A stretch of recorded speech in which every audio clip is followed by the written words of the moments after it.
ഇനി നമുക്കൊരു home മെയ്ഡായിട്ട് kebab ഉണ്ടാക്കാം കേട്ടോ.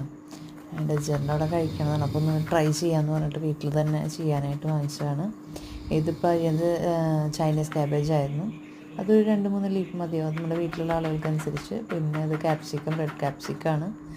അത് നൈസായിട്ട് കട്ട് ചെയ്യണം. ടൊമാറ്റോ കട്ട് ചെയ്തെടുക്കുക. അത് വളരെ സ്ലൈസ് ചെയ്തിട്ട് കേട്ടോ, കുരി ഇങ്ങനെ അരിയണമെന്നാണ് പറയണത്.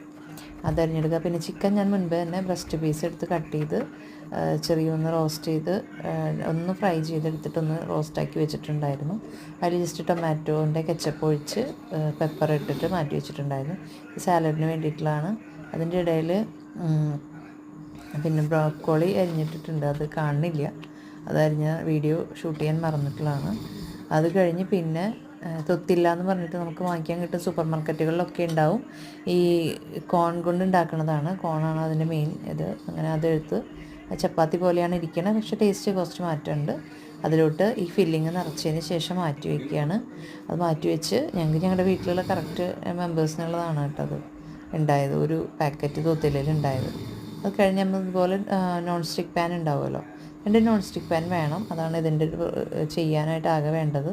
അല്ലെങ്കിൽ ഗ്രില്ല് ചെയ്യണ പോലത്തെ മതി. ഇതിപ്പോൾ നമ്മുടെ അടുത്ത് ഗ്രില്ല് ചെയ്യണം അതില്ലാത്തത് കൊണ്ട് ഓവനിൽ വെച്ചാൽ ടേസ്റ്റ് ഉണ്ടാവില്ല. അപ്പോൾ ഇങ്ങനെ വെച്ചിട്ട് വേണം ചെയ്യാനായിട്ട്. താഴ്ന്ന് മുകളിൽ ഒരുപോലെ ചൂട് കിട്ടണം, നല്ലോണം പ്രസ്സിങ് വരണം. അപ്പോൾ ഇതുപോലെ നോൺ സ്റ്റിക്കിൽ വയ്ക്കുക, അങ്ങോട്ടും ഇങ്ങോട്ടും മറിച്ചെടുക്കുക, എന്നിട്ട് അത് കഴിച്ച് എടുക്കുക എന്നുള്ളതാണ്. നല്ല ടേസ്റ്റാണ്, എല്ലാവരും ട്രൈ ചെയ്ത് നോക്കണം. കുട്ടികൾക്കൊക്കെ നല്ല ഇഷ്ടമാവും. സിയമോൾക്കൊക്കെ ഭയങ്കര ഇഷ്ടമായിരുന്നു. എല്ലാവരും ട്രൈ ചെയ്ത്